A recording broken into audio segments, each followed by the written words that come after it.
નમસ્કાર વિદ્યાર્થી મિત્રો, હું શ્રેયસ વિદ્યાલયથી કિરણબેન. આજે આપણે ધોરણ 9 ગુજરાતી માધ્યમ વિષય સામાજિક વિજ્ઞાન વિષયાંક પ્રકરણ 4 ભારતની રાષ્ટ્રીય ચળવળો ભાગ 2, જેમાં વિદ્યાર્થી મિત્રો આપણે ભારતની રાષ્ટ્રીય ચળવળો વિશે વિસ્તૃત અભ્યાસ કરીશું. મૌલે મિન્ટો સુધારા 1909. ભાગલા પાડો અને રાજકરોની નીતિ અપનાવી અંગ્રેજોએ હિન્દુ અને મુસ્લિમ વચ્ચે કોમી વૈમનસ્ય ઊભું કરવા માટે યોજના ઘડી. 1906માં આગા ખાનના નેતૃત્વ નીચે મુસ્લિમોનું પ્રતિનિધિ મંડળ વાઇસરોય મિન્ટોને મળ્યું. તે વખતે હિન્દી વઝીર મૌલે હતા. ઈસવીસન 1909માં આ સુધારાને મૌલે મિન્ટો સુધારા તરીકે ઓળખવામાં આવે છે. તો વિદ્યાર્થી મિત્રો, તમને પૂછાય છે કે મૌલે મિન્ટો સુધારા એટલે શું?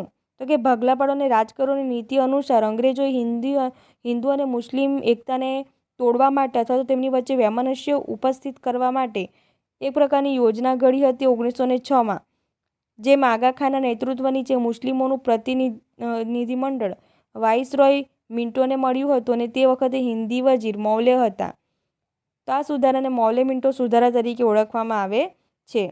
ગાંધીજીનું ભારતમાં આગમન. ગાંધીજી દક્ષિણ આફ્રિકામાં રંગભેદ વિરુદ્ધ સત્યાગ્રહની લડત સફળ રહી અને એ લડીને તેઓ પાછળ ફર્યા. 1915માં તેમના રાજકીય ગુરુ ગોપાલ કૃષ્ણ ગોખલે અને આધ્યાત્મિક ગુરુ શ્રીમદ રાજચંદ્ર પાસેથી તેમણે પ્રેરણા મેળવી. અહીં તમને પ્રશ્ન પૂછાય છે, શોર્ટ ક્વેશ્ચન. ગાંધીજીના રાજકીય ગુરુ, ગાંધીજીના આધ્યાત્મિક ગુરુ કોણ હતા? તો કે રાજકીય ગુરુ એટલે કે ગોપાલ કૃષ્ણ ગોખલે અને આધ્યાત્મિક ગુરુ એટલે કે શ્રીમદ રાજચંદ્ર. ગાંધીજીએ ઘણા ખરા ભાગોનો પ્રવાસ કરીને હિંદના જીવનને ઓળખવાનો પ્રયાસ કર્યો. હિન્દુસ્તાનની ગરીબીનું મૂળ અંગ્રેજો દ્વારા થતા શોષણને કારણભૂત ગણીને હિંદમાંથી બ્રિટિશ શાસનને નાબૂદ કરવાના તેમણે ઉપાયો પણ વિચારી કાઢ્યા હતા. તો આ રીતે દક્ષિણ આફ્રિકામાંથી આવ્યા બાદ એમના જે રાજકીય ગુરુ અને આધ્યાત્મિક ગુરુ છે તેમની પાસે તેમણે પ્રેરણા લઈને સમગ્ર હિંદનો પ્રવાસ કર્યો અને એ સમયગાળા દરમિયાન તેમણે જે અંગ્રેજો દ્વારા જે શોષણ થતું હતું તેને નજર સમક્ષ જોઈ અને ત્યારબાદ તેમણે હિંદમાંથી બ્રિટિશ શાસનને નાબૂદ કરવા માટેના ઉપાયો વિચારી રાખ્યા હતા. રોલેટ એક્ટ ઈસવીસન 1919. તો કે ભારતમાં અંગ્રેજ સરકારે રાષ્ટ્રીયવાદીઓ અને ક્રાંતિકારીઓ પર દમન ગુજારવાના ઉદ્દેશ્યથી ઇંગ્લેન્ડના કાયદા પ્રધાન રોલેટના અધ્યક્ષપદે ઈસવીસન 1919માં રોલેટ એક્ટ ઘડ્યો અને આ એક્ટ મુજબ અંગ્રેજ સરકારને શાંતિ અને સલામતીના નામે કોઈપણ વ્યક્તિની કારણ દર્શાવ્યા વિના ધરપકડ કરવાની અને તેમજ અદાલતમાં કેસ ચલાવ્યા વિના અનિશ્ચિત મુદત સુધી જેલમાં પૂરી રાખવાની સત્તા આપવામાં આવી. તેથી ગાંધીજીએ આ કાયદાને કાળા કાયદા તરીકે પણ કહ્યો હતો. તો આ રીતે રોલેટ એક્ટ હેઠળ કોઈપણ વ્યક્તિ શાંતિ કે સલામતી ભંગ કરે તો તેને કારણ દર્શાવ્યા વિના ધરપકડ કરવાની અને તેના વિરુદ્ધ કેસ ચલાવ્યા વિના તેને અમુદત સુધી જેલમાં ધરપકડ એટલે કે પૂરી રાખવાની સત્તા આપવામાં આવી હતી. તેથી આ પ્રકારનો જે કાયદો છે તેને કાળા કાયદા તરીકે ઓળખવામાં આવ્યો હતો. રોલેટ એક્ટથી ભારતીયોનું વ્યક્તિગત સ્વાતંત્ર્ય અને વાણી સ્વાતંત્ર્ય છીનવાઈ ગયું. પંડિત મોતીલાલ નહેરુના મતે આ કાયદાથી ભારતીયોનો દલીલ, અપીલ અને વકીલનો અધિકાર પડાવી લેવામાં આવ્યો. ગાંધીજીએ રોલેટ એક્ટનો વિરોધ કરવા દેશવ્યાપી હડતાલ પાડવાનું એલાન કર્યું. અંગ્રેજ સરકારે ગાંધીજીની દિલ્હીમાં ધરપકડ કરી. ગાંધીજીના એલાન મુજબ દેશભરમાં હડતાલ પાડવામાં આવી અને ઠેર ઠેર સભા સરઘસો, દેખાવો યોજાયા. નેતાઓ પ્રજાએ એક બનીને કાયદાઓ સામે સખત વિરોધ કર્યો અને આ રીતે 6 એપ્રિલ 1919ના દિવસે પંજાબના અમૃતસર શહેરના લોકપ્રિય નેતાઓ ડૉક્ટર સત્યપાલ અને ડૉક્ટર સૈફુદ્દીન કિચલુની અંગ્રેજ સરકારે ધરપકડ કરી. તેના વિરોધમાં લોકોએ અમૃતસરમાં સરઘસો કાઢ્યા અને એ વિરોધને દબાવી દેવા અંગ્રેજ સરકારે લોકો પર દમન ગુજાર્યો અને રોલેટ એક્ટનો દેશભરમાં લોકોએ દર્શાવેલા વિરોધને કારણે લોકોમાં એકતા અને જાગૃતિ પેદા થયા. તો આ રીતે રોલેટ એક્ટ એ ખૂબ જ મહત્ત્વનો કાયદો હતો. તો એ સમયે આ કાયદાને કાળા કાયદા તરીકે પણ ઓળખાયો હતો, જે વિરુદ્ધ ગાંધીજીએ લડત ચલાવી હતી અને અમૃતસરમાં તે વિરુદ્ધ સરઘસો યોજાયા હતા.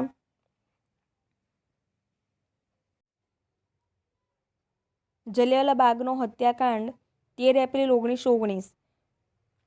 બ્રિટિશ સરકારના દમનનો તેમજ લોકપ્રિય નેતાઓ ડૉક્ટર સત્યપાલ અને ડૉક્ટર કિંચુલની ધરપકડ થઈ અને તેના વિરોધમાં 13 એપ્રિલ 1919ના રોજ વૈશાખી પૂર્ણિમાના દિવસે અમૃતસરના જલિયાવાલા બાગમાં એક જંગી સભા ભરાઈ હતી.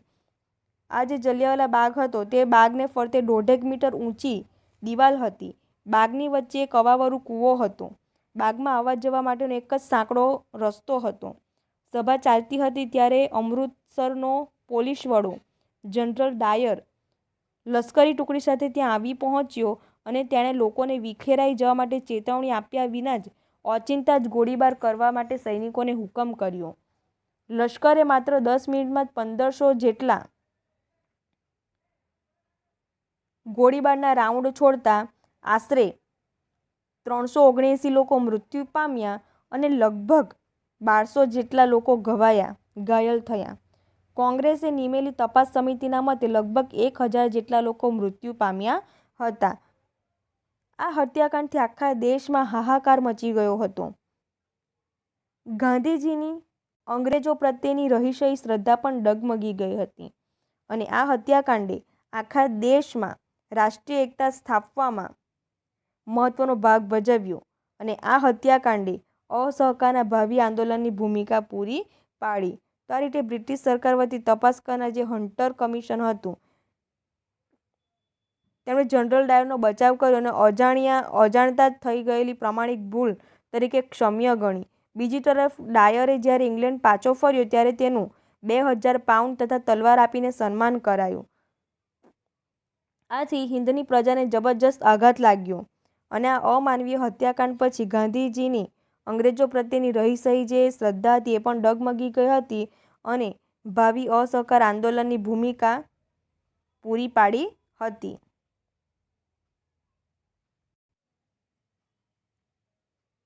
ખિલાફત ચળવળ. પ્રથમ વિશ્વયુદ્ધના અંતે મિત્ર રાષ્ટ્રોએ તુર્કીના સુલતાન સાથે અત્યંત કડક શરતોવાળી સંધિ કરી.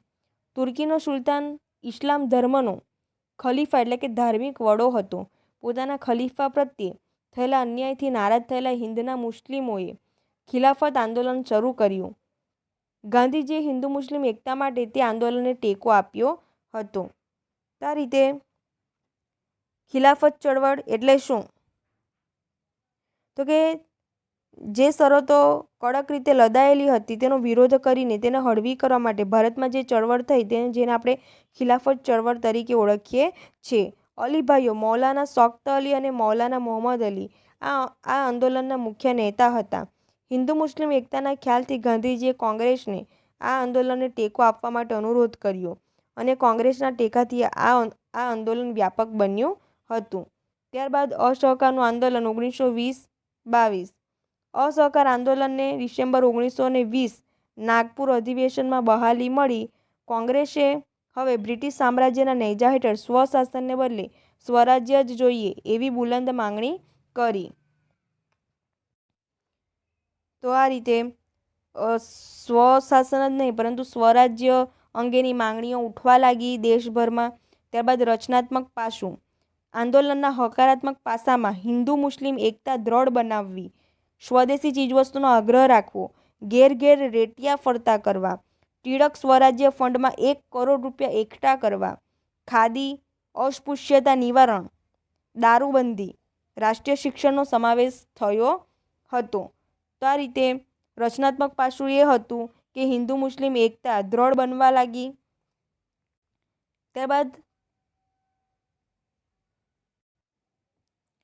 ત્યારબાદ ખંડનાત્મક પાસું એટલે કે નિષેધાત્મક પાસાઓ.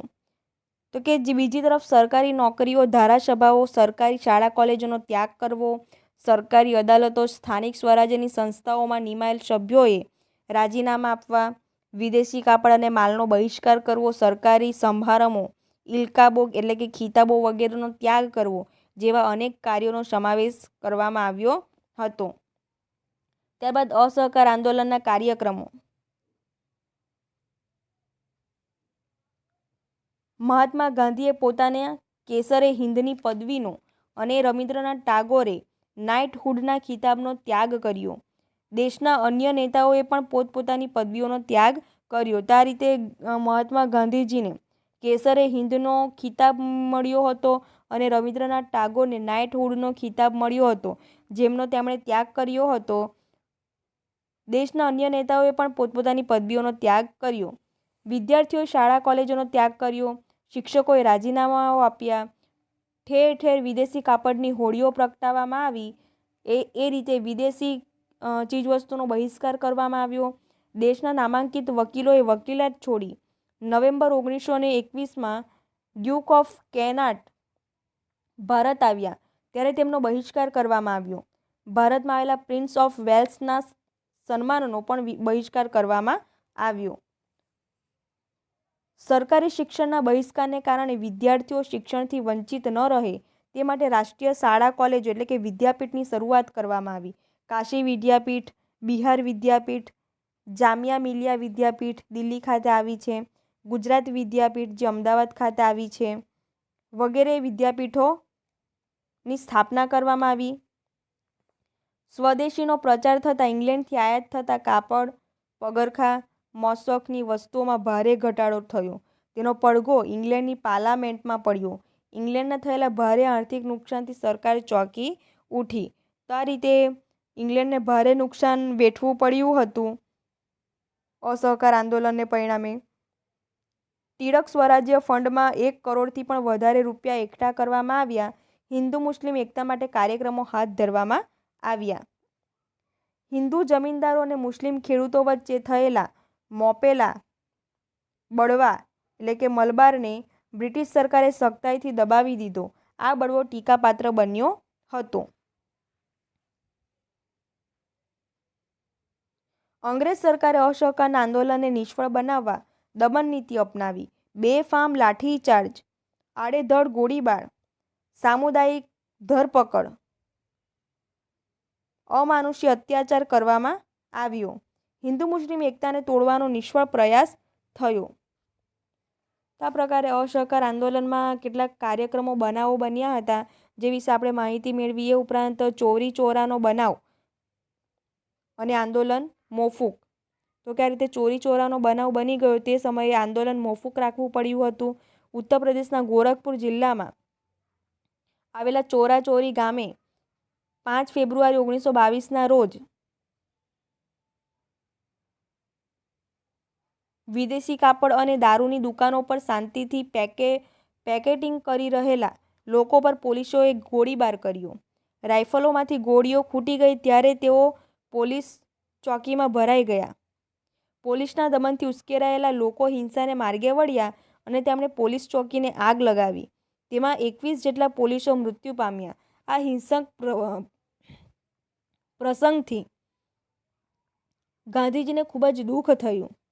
તેમણે જણાવ્યું કે અહિંસાનું મૂલ્ય નહીં સમજનાર લોકોના હાથમાં સત્યાગ્રહનું શસ્ત્ર મૂકીને મેં હિમાલય જેવડી મોટી ભૂલ કરી છે. ગાંધીજીએ અસહકારનું આંદોલન તાત્કાલિક પાછું ખેંચી લીધું અને એ રીતે અસહકાર આંદોલન મોકૂફ રાખ્યું. તો આ રીતે ઉત્તર પ્રદેશના ગોરખપુર જિલ્લાના જે ચોરીચોરા ગામ ખાતે આ પ્રકારની ઘટના બની ગઈ હતી. તો કે જે પોલીસો હતા તેમણે સરઘસ કાઢવા વિરુદ્ધ લોકો પર ગોળીબાર કર્યો હતો અને તે માટે જે ઉશ્કેરાયેલા ટોળાઓ હતા એ ટોળાઓએ પોલીસ ચોકી પર હુમલો કર્યો અને પોલીસ ચોકીને આગ લગાવી દીધી, જેમાં 21 જેટલા પોલીસો મૃત્યુ પામ્યા. અને આ ઘટનાને ગાંધીજીએ ખૂબ જ વખોડી કાઢી હતી અને ત્યારબાદ આંદોલન પાછું ખેંચી લેવામાં આવ્યું હતું. અસહકાર આંદોલનની કેટલીક અસરો થઈ હતી, હકારાત્મક અને નકારાત્મક, જે વિશે આપણે માહિતી મેળવીશું. તો કે અસહકાર આંદોલનના હકારાત્મક અને નિષેધાત્મક કાર્યક્રમોએ લોકોને તેમના અધિકારો પ્રત્યે જાગૃત કર્યા. જાગૃતિ આવી લોકોમાં. દેશમાં અંગ્રેજ સરકાર પ્રત્યે વિરોધી વાતાવરણ સર્જાયું. અંગ્રેજ સરકાર વિરુદ્ધ લોકોમાં રોષ ફેલાયો. લોકોમાં અન્યાય પ્રત્યે સંઘર્ષ કરવાની ભાવના પ્રબળ બની. જે અન્યાય થઈ રહ્યો હતો અંગ્રેજો દ્વારા, તો કે એ અંગે લોકોમાં જાગૃતિ આવી અને સંઘર્ષ કરવાની ભાવના પ્રબળ બનતી ગઈ. ભારતના બધા જ વર્ગોમાં રાજકીય જાગૃતિ આવી. સ્વરાજ્ય માટેની તેમની શ્રદ્ધા અડંગ બની. લોકોના મનમાં લાઠી, દંડ અને જેલનો ભય દૂર થયો. યુવાનો અને બહેનો પણ લડતમાં જોડાયા. કોંગ્રેસ લોક સંસ્થા બની. દેશમાં રાષ્ટ્રીય શિક્ષણની શાળાઓ શરૂ થઈ. અંગ્રેજી ભાષાને સ્થાને હિન્દી ભાષાને મહત્ત્વ આપવામાં આવ્યું. જે રાષ્ટ્રીય આંદોલન અત્યાર સુધી શહેરો અને બુદ્ધિજીવીઓ પૂરતું મર્યાદિત હતું, તે હવે ગામડે ગામડે અને સામાન્ય જનતા સુધી પ્રસર્યું. તો આ રીતે અસહકાર આંદોલનની કેટલીક હકારાત્મક પણ અસર થઈ હતી અને નકારાત્મક પણ અસર જોવા મળી હતી. સ્વરાજ્ય પક્ષ. અસહકાર આંદોલનને કારણે લોકોમાં આવેલી રાજકીય જાગૃતિને ટકાવી રાખવાના હેતુથી ચિત્તરંજન દાસ મુનશી અને મોતીલાલ નહેરુએ ઈસવીસન 1923માં સ્વરાજ્ય પક્ષની સ્થાપના કરી. સ્વરાજ્ય પક્ષનો હેતુ ધારાસભાઓમાં પ્રવેશી અંગ્રેજ સરકારની અયોગ્ય નીતિઓનો વિરોધ કરવાનો હતો. સ્વરાજ્ય પક્ષના સ્થાપકોએ ગાંધીજીના અસ્પૃશ્યતા નિવારણ, હિન્દુ મુસ્લિમ એકતા, રેટિયાનો પ્રચાર, નશાબંધી વગેરે રચનાત્મક કાર્યક્રમો અમલમાં મૂક્યા. સ્વરાજ્ય પક્ષે નવેમ્બર 1923ની ધારાસભાઓની ચૂંટણીમાં ભાગ લીધો અને કેન્દ્રીય તથા પ્રાંતીય ધારાસભાઓમાં બહુમતી મેળવી. કેન્દ્રીય ધારાસભામાં સ્વરાજ્ય પક્ષના નેતા તરીકે મોતીલાલ નહેરુની અને બંગાળ પ્રાંતમાં નેતા તરીકે ચિત્તરંજન દાસની વરણી થઈ. આ પક્ષે ધારાસભાઓમાં સરકારી અંદાજપત્રો અને ખરડાઓને નામંજૂર કરી. સરકારની નીતિઓનો વિરોધ કર્યો. તેણે સરકારને પ્રજાના પ્રશ્નો તરફ ધ્યાન આપવા માટે ફરજ પાડી. સ્વરાજ્ય પક્ષની કામગીરીને કારણે જ સરકારને સાયમન કમિશન 2 વર્ષ વહેલું નીમવાની ફરજ પડી. આ રીતે સ્વરાજ્ય પક્ષની કામગીરીને પરિણામે સરકારે સાયમન કમિશન 2 વર્ષ વહેલું નીમવાની ફરજ પડી. સ્વરાજ્ય પક્ષે ધારાસભામાં ઊંચી સંસદીય પ્રણાલી સ્થાપી. ભારતના લોકોમાં લોકશાહી પદ્ધતિ અને બંધારણીય રીતે શાસન ચલાવવાની ક્ષમતા છે, એમ આ પક્ષે બ્રિટિશ સરકારને પ્રતીતિ કરાવી. તો આ રીતે સ્વરાજ્ય પક્ષની સાચી કામગીરીને લીધે હિન્દનો શિક્ષિત વર્ગ તેમની તરફ આકર્ષાયો અને દેશમાં રાષ્ટ્રીય જાગૃતિ પ્રબળ બની.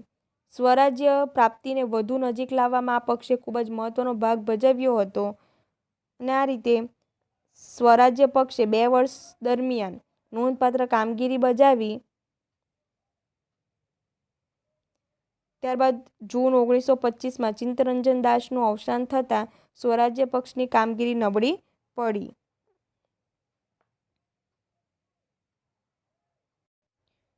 તો વિદ્યાર્થી મિત્રો, અહીં આપણું આ પ્રકરણ પૂર્ણ થાય છે. સ્વાધ્યાયમાં તમારા પ્રશ્ન 1, પ્રશ્ન 2 અને પ્રશ્ન 3 તમારી નોટબુકમાં લખવાના છે.